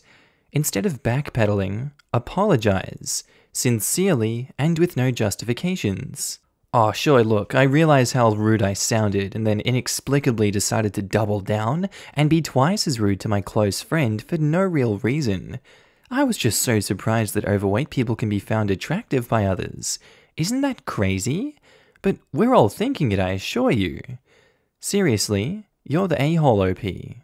That's not what I meant. I know her insecurities held her back in the past, and I wanted to make sure he sees beyond her insecurities. I worded it poorly, but my intentions were in the right place. Intentions don't really matter here. You said something extremely rude and hurt your friend because of it. Your intent might not have been there to do that, but that is what you did. Forget your intention, stop trying to backpedal or explain away the cruel thing you said. There was no reason to ever bring it up. Your friend is happy with a seemingly good guy. Why the F would you ask if he's okay with her weight? Why wouldn't he be? Why would you draw attention to her insecurity when she's experiencing something wonderful and wanted to share it with her friends? Now you just have to sincerely apologize and hope that your friend forgives you for your lapse in judgment. Your question didn't sound rude, It was rude. You could have simply asked if he treats her well, if you were concerned about the type of guy he was. Bringing her weight into it is uncalled for. You had no reason to believe he's treating her badly because of it, so why bring it up? Because you see her weight and believe any guy would have a problem with it? Dang. Seems like OP got jealous and wanted to bring her friend down. Randomly inserting that comment about her weight is such an a-hole move, and I don't blame OP's friend for wanting to dump her. Friends should share their friends' excitement, not bring up their insecurities to make them question themselves. And OP says again, I'm not jealous. I have a boyfriend of 5 years. I know how relationships work. Clearly, you don't understand how friendships work though. As many are saying, you're the a-hole. Look, OP, that's great, and he's okay with you being incredibly tactless and rude, right? Edit. Come on, we're all thinking it. Posted by user Forensically Miffed, titled, Am I the a-hole for sending my mother to prison? My mother is in prison for defrauding the government for 10 plus years, which finally caught up with her. About 2 years ago, I was subpoenaed by the court to testify and ended up being the testimonial that ultimately sent her to federal prison. She has been in prison for just over a year now. As a result, we are estranged. However, I wasn't given much of a choice because my current profession has strict legal requirements that I can't risk bending or I'll lose everything. Fast forward to this past week. My maternal grandfather passed away suddenly from complications from a stroke he had 2 months ago. Everyone is sad and devastated, and it's been hard to reconcile the loss during COVID-19. A lot of prisons will grant furlough for those who wish to attend their loved one's funeral, something we already had to do back in February when my grandmother passed away. And I was the one who filled up the paperwork and was 100% responsible for my mother during her furlough. So, once I received the news of my grandfather's passing, I started on the paperwork, but stopped because it turned out that my grandfather is going straight to cremation without a funeral or service, because that is what my grandfather wanted. And I told my family that we weren't furloughing my mother out because of the fact that there is no service or funeral. My family understood. Fast forward to today, when my sibling calls me to thank me for furloughing our mum out. Shocked and confused, I asked the obvious, what do you mean? Turns out, as I discovered by calling the prison, that my aunt busted my mother out of prison on falsified documents where they forged my signature and gave my contact information, and told the prison that there was a funeral and that my mother's presence was required. 1. I live in a separate province. 2. There isn't a funeral or service. There is absolutely no reason for her to be outside of prison during a pandemic, especially when prisons are COVID-19 hotspots. So I had to call the police because, if caught, I could lose my livelihood, my license, and a career I love. After all, my mother didn't want to grieve in prison and has zero regards for anyone else's health and well-being. I texted everyone in my family to encourage my aunt to take my mother back to prison, or I would have no choice but to call the police and charge my auntie with identity theft and have a warrant issued for my mother. Something I really don't want to do. However, my family is calling me an insensitive a-hole for not allowing my family to get together to grieve, because I can't be there and I'm taking it out on them. So I called my aunt directly and recorded the call and told her that if she didn't return my mother to prison by noon tomorrow, I would call the police and have them issue a warrant for my mother and have her charged with identity theft. Am I the a-hole for not allowing my family to use me to basically prison break my mother? I just don't get how they think they can get away with this one. Like, yeah, let's just break her out of jail and pretend that this is a cool and good thing to do, right? Haha, this won't land me in trouble for identity theft. Don't even need to use my brain. They definitely wouldn't rat me out after they had to send their mother to jail. I'm just really smart. I'm trying to think of ways that OP would be the a-hole, but the alternative here is that they get in trouble for allowing identity theft to occur. And so they're on the line as well, and regardless, the aunt and the mother get punished, as well as OP? Or they don't all get found out, and then it sets a precedent for OP allowing them to abuse OP's identity. There's no winning in this situation. So honestly, OP, you're giving them more than they deserve. As Miley Cyrus once said, you get the best of both worlds. I'm not singing it. They get the mother until noon tomorrow, and no one gets in trouble. I see it as a win. But yeah, not the a-hole. Edit, no funeral, I double-checked with grandfather's partner. Edit 2, called police, police confirm I will not face legal repercussions as I am a victim. Update, spoke to my lawyer and asked how it was possible for my aunt to pick up my mother from prison. Turns out, due to pandemic, visitors are a no-no. In my case, inmates who are furloughed go through all the steps to leave, but the family members are outside waiting. And on a page I did not see originally, they had my aunt's address as a potential address for my mother to stay, but it was put as a secondary, not a primary. So I guess the ball was severely dropped, but I won't have definitive answers till I call on Monday. Edit 2, y'all, please stop assuming that my brother is going to prison. He's a lot of things, but he wouldn't help my mother or aunt with this jailbreak. If anything, he's a grief-stricken victim who just wanted to see his mum for the first time since the pandemic and be sad about our grandfather, who is currently also being an a-hole because he feels I should let them all grieve. It's a screwed up situation, but my brother did nothing illegal. Calm down. Update 3, my brother is a minor, 14 years old. Y'all, so no. He couldn't furlough our mother out. So please stop asking that. Also, I do not hate my mother. My mother gave me up when I was 11 years old, but kept my other siblings and had more, like rehomed me to another family without getting the province involved. She had no parental rights to me because she signed them away to this family. During that time, while I was not in her custody, she continued to gather government benefits claiming I was still with her. Benefits she claimed were way beyond your basic child benefits, but other government money she was not entitled to. I couldn't be as detailed as I wanted because of the character limit of 3,000. It all came crashing down about 3 years ago, when she was arrested for fraud beyond $5,000, and then I was being investigated because of my mother's BS, despite the fact I wasn't even aware of any of this. Context, I reconnected with my grandfather when I was in university, and we were very close. All of my siblings were told to testify. I didn't want to because I didn't want to be involved. I told the prosecution this, so they subpoenaed me. No, I cannot plead the fifth. That doesn't work here.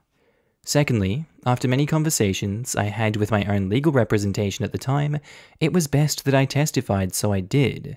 And during that time, her violent history was brought up. So y'all keep claiming she's a non-violent person, it's incorrect. She just got caught with a non-violent crime, which is actually violent, because cases like this make it harder for people to collect benefits they're entitled to. Not to mention she has a history of fraud that started with my grandmother, her own mother, and my grandfather, who, by the way, also testified against her. Trust me, nobody wanted to be involved in sending her to prison. All of this history led to her being sentenced to 5 years, which meant she ended up in federal prison because provincial prison is for sentences of 2 years and under. Federal is 2 years or more. I don't even call her mum anymore, but did so in this post because of anonymity and simplicity. Why I bring up the pandemic is because we're actively still living in a pandemic, regardless of what stages of reopening we're in. She's not been tested for it, and prisons are currently pandemic hotspots, so yes, I don't want her around my immunocompromised family members, which by the way includes my aunt who is battling breast cancer. I don't want people to die of it, or even have it. She can grieve like everyone else is, at home. But her home just happens to be a prison. That's so grim. I told all of this to the warden of the prison my mother is at, while also on the phone with the detective I spoke to yesterday, and my lawyer. 2 investigations are now happening: who authorized my mother's furlough at the prison, and my aunt's identity theft, which I'll probably take a restorative justice path to, and whatever else the Crown decides to charge her with. I posted this for reassurance because my grief and helplessness weren't offering me the ability to look at this objectively. So, thank you to everyone who said not the a-hole. All of you who claimed you're the a-hole, y'all are some serious trolls, damn. That was really long, but I'm glad we all came together in the end. I hope you enjoyed that long series of a post. But unfortunately, we're moving on now. That was way too long. Posted by user Throwaway482914. Titled, Would I be the a-hole for asking my maid of honor to wear a dress at my wedding? I recently got engaged. Yay! And picked out my bridesmaids and everything. I chose my maid of honor to be my short-time, but amazing friend G. Then I have my fiance's sister-in-law and my longtime best friend. She doesn't have the time to be too involved in planning and was okay with not being maid of honor. I made an appointment a few weeks ago at a bridal shop for the bridesmaids and I to try on dresses on the 12th of September. I made sure everyone was okay with the date and time before booking. On Monday, G decided to shave her head. I was so happy for her, and she honestly looks amazing. I then saw on a Snapchat post that she started binding. I'm not sure if she wants to be trans or NB. She's never mentioned wanting to do any of that, and has gone by she/her since I've known her. I messaged all the bridesmaids to confirm and remind them of the date and time, since I want to give them plenty of time to find a dress they like. They can get whatever style they feel suits them, as long as it's a long dress and the same color. G was the only one that didn't respond, but I saw that she opened my message. I really want the bridesmaids to look similar, while giving them the freedom to do their hair and makeup however they want, and pick their own dress they like for their bodies. I'm kind of nervous that G might ask to wear a tux, or might drop out. She's been extremely supportive and involved up until about a week ago. While I'm normally extremely supportive, I don't really want my maid of honor to look that different from the rest of the bridal party. Would I be the a-hole for asking about it, and telling her I really prefer her to wear a dress for the wedding if it comes up? I think you would be the a-hole for this if she didn't want to wear a dress. If you prefer that she wears a dress, and she's not comfortable with wearing a dress, that's completely fine on her end. I think you really have to tread lightly in this territory and be as respectful as possible about this, OP. I advise you not to be aggressive when dealing with this matter, and definitely show them all the support you've been sharing with them through this short time that you've known them as best friends. But I'm gonna say, for this instance, right now, you're the a-hole. Update: I took into consideration all of the comments I've read so far. I messaged them and asked if they were doing okay. They said yeah. It's just been a really rough work week. I said that I saw them start binding and asked if they were transitioning or non-binary. They're non-binary. I showed my support and asked what pronouns they'd prefer, they and them now, and said that they've been thinking about it for years and finally had the guts to do it. I mentioned if I ever slipped up and said she/her to correct me. Although I'll try my hardest, I know I'm bound to slip up a couple of times until I'm used to it because I've used she and her for so long, and they said it's completely okay for me to still use she, but I want to show support and use the pronouns they prefer. Then I asked if they wanted to still wear a dress or if they had other ideas of what they would be comfortable to wear, and they said a dress and even sent me pics of what they'd feel comfortable in. I love them. Very cute and will completely flatter their body in the best way. They said that even though they're non-binary, they still like to wear dresses and girly clothes half the time, and really want to dress up for the wedding, and even thought about a wig for an extra dramatic look if I was okay with it. I definitely am, but I still loved their shaved head, and want to see what cute looks they can do with it too. I'm kinda sad that they didn't come to me sooner, but they said they were just nervous about coming out since it's still so new to them, and they come from a very Christian family. Everything's okay, and we're now talking about name changes.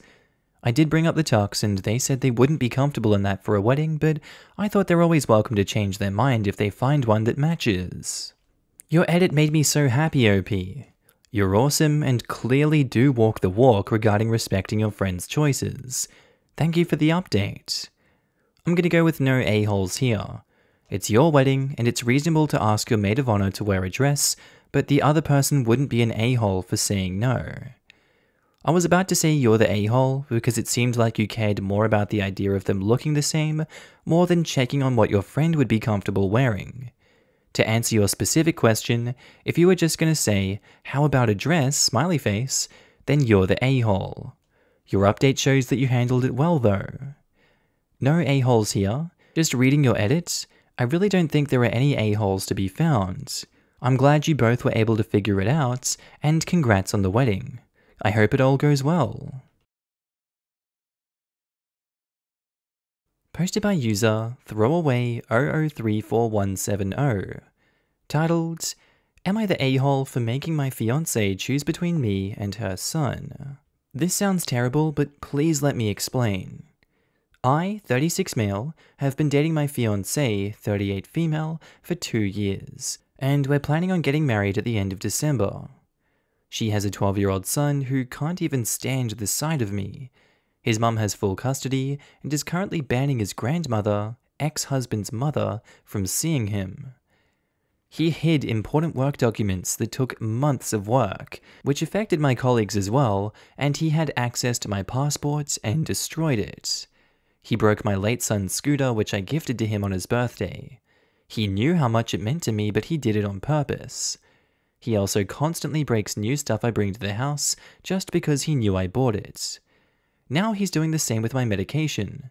I have anxiety issues and PTSD that got worse when my son died. I'm dealing with so much right now, and I'm finding it so hard to keep myself calm and healthy, especially after I came home to find my medication all over the bathroom. I told my wife it's either me or him. She said I should listen to myself because I sounded ridiculous. I can't believe she said that after being together for years. She argued with me and said I was crazy to ask her that, even though she saw how that affected my health. I've lost weight, have no appetite nor the desire to go through with the wedding because I know I'll end up with severe depression that can't be dealt with. She still claims that I was in the wrong and is waiting for me to apologize for what I said while she refuses to see what her son did. This is like watching a house fire just get bigger and bigger and bigger. OP, I really don't think you should be with these two. I think you need to go and get some serious help. You just keep dropping bombshell after bombshell in this explanation. You just casually mentioned your PTSD that got worse when your son died, and that's the first time we're hearing of it. You were right at the start of this. This does sound terrible. Please get help. You're the a-hole for asking her to part with her son, for sure, but I think the more serious matter is you need help, buddy. You're the a-hole? Yeah, you do sound ridiculous when you suggest your partner give up her 12-year-old son. He's a human being, not a pet gerbil that can be rehomed. It sounds like he very much needs mental health help that he isn't getting, and you and your fiancé need to take responsibility for that. But if you don't want to deal with him anymore, your only option is to leave. If I were your fiancé, I would have ended our relationship at the very suggestion that you made. Also, get a padlock for your work stuff and your medication. It's not rocket science. Isn't it kind of amazing how OP can't believe she said that after being together for years, when she's been in her son's life for 12 years? Their relationship predates OP. So by his logic, wouldn't it make sense that she chooses her son over him? I mean, you realize that she can't just abandon her son, right? What would she do? Drop him off at a fire station? You just need to leave. You can't demand to get rid of her son. She needs to take her son to therapy. Everyone sucks here. The son needs help, but I don't think it's an everyone sucks here, and more of a you're the a-hole. OP has come to the, seemingly, reasonable conclusion that he can't live with this child. What OP doesn't seem to understand is that there is only one way forward from this conclusion, which is to move out. Period. The son isn't going anywhere for the next 6 years at least. Edit, you're really getting really wound up about what you think of the mum who might be failing at parenting and losing the clear statement that OP wants his fiancé to kick out a 12-year-old child. Some of you really need help if you think that's cool. Posted by user Inappropriate Gay. Titled, Am I the a-hole for making a gay sex joke? Hey people, I think this is the right sub for this, so let's get started on the story and y'all can judge me. My, male 22, friends, and I were at a friend's house. The friend's name is Jacques, he's male 23, and we were drinking and chilling. In a responsible manner, of course. I'm gay and have been out for over a year now. While we're drinking, Jacques makes a comment, and I turn it into a sex joke because why not? The atmosphere had been pretty light-hearted, everyone was effing around, and all was okay. Everyone freezes. Jacques asks me, what the F do you mean by that, oui? So I explain, and he looks visibly uncomfortable, and tells me that I'm not funny, and that gay men shouldn't make these sort of jokes around straight people, because it was essentially me hitting on him, and like 2 other of my friends agree. The atmosphere doesn't go quite back to normal, and Jacques moves further from me after calling me an unbelievable a-hole, and so I make an excuse and bounce.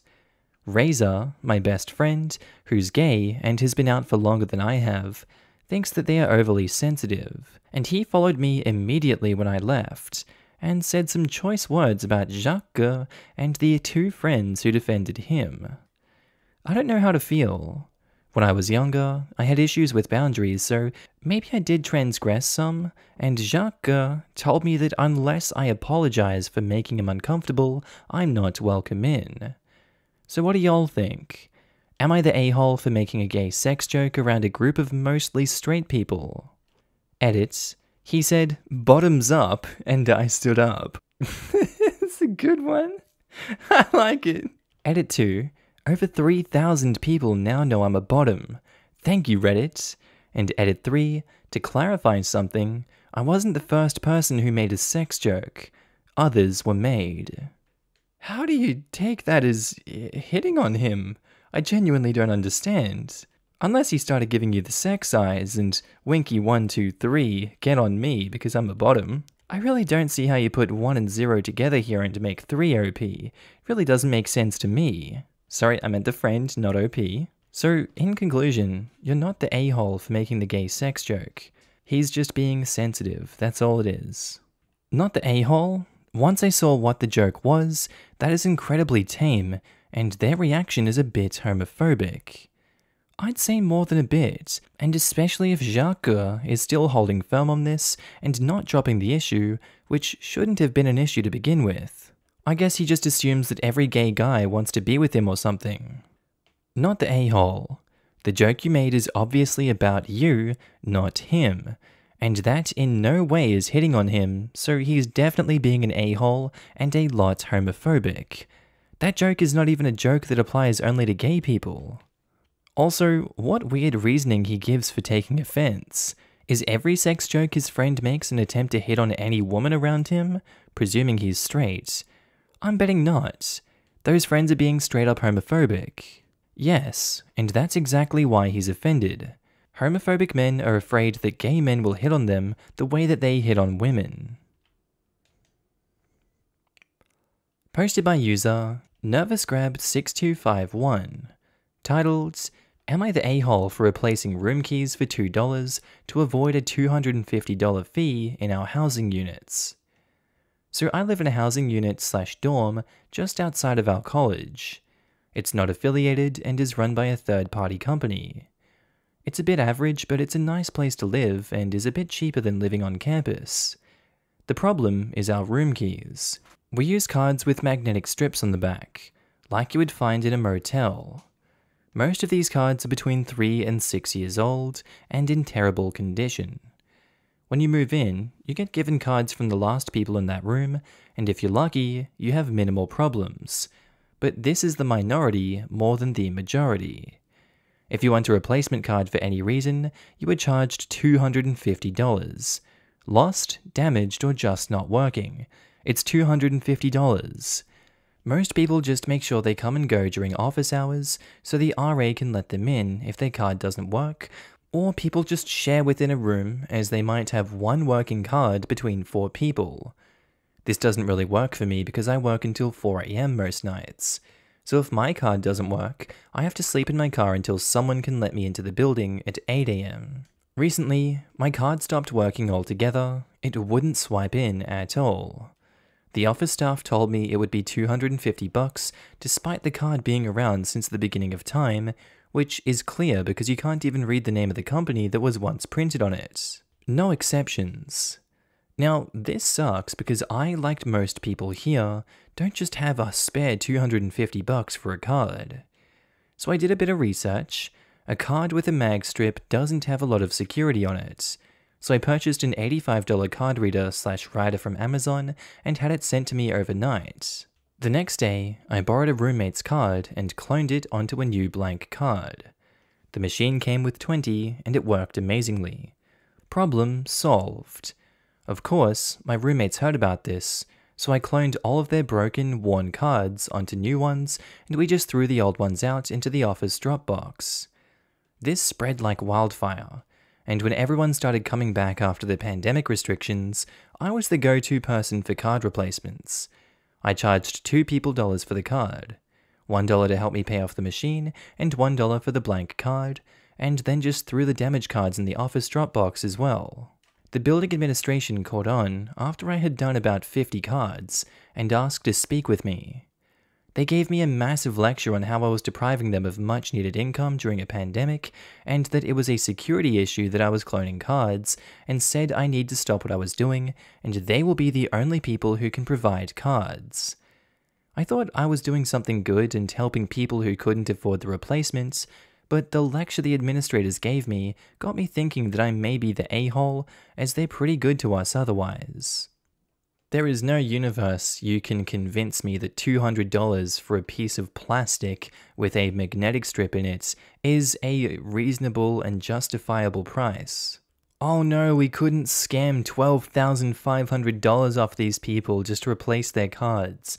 God, you're the modern day Robin Hood robbing us blind, OP. We hate you.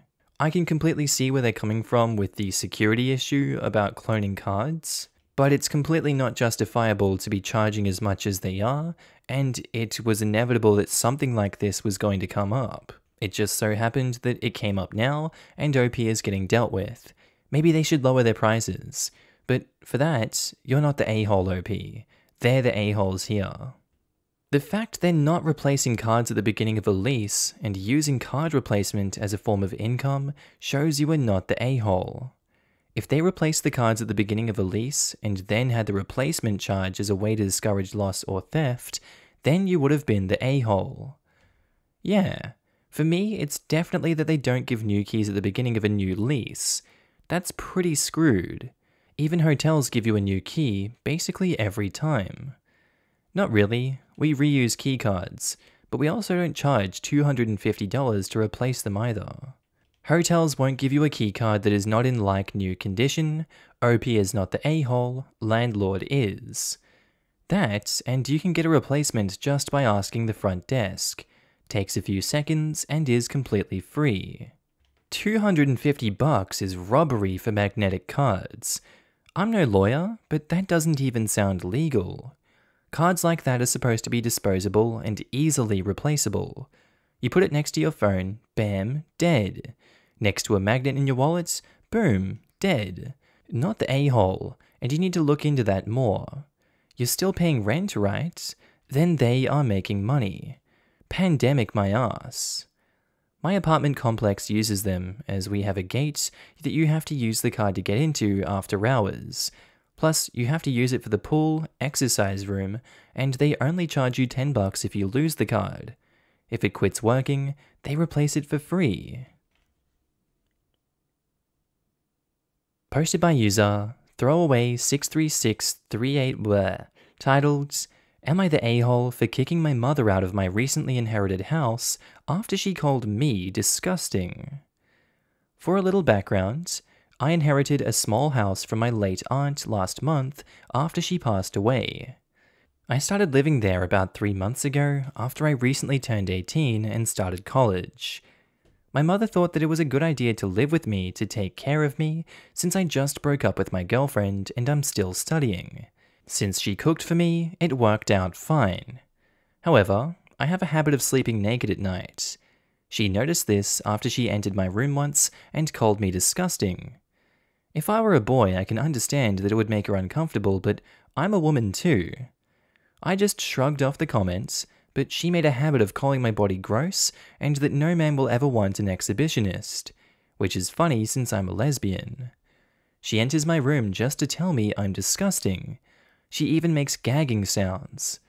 For the record, I only go naked right after showering at night, then head straight in my room to sleep. After about a week of unbearable comments, I told her to pack up and leave. Now my elder brother won't stop bothering me, telling me that I'm a huge a-hole and stuff like that. I'm sorry, what? She continually goes in to comment on your body while she knows that you're in there naked sleeping? I think she's the one with the problem here. If she's going to continue to invade your privacy in your own home when she's a guest living for free, what?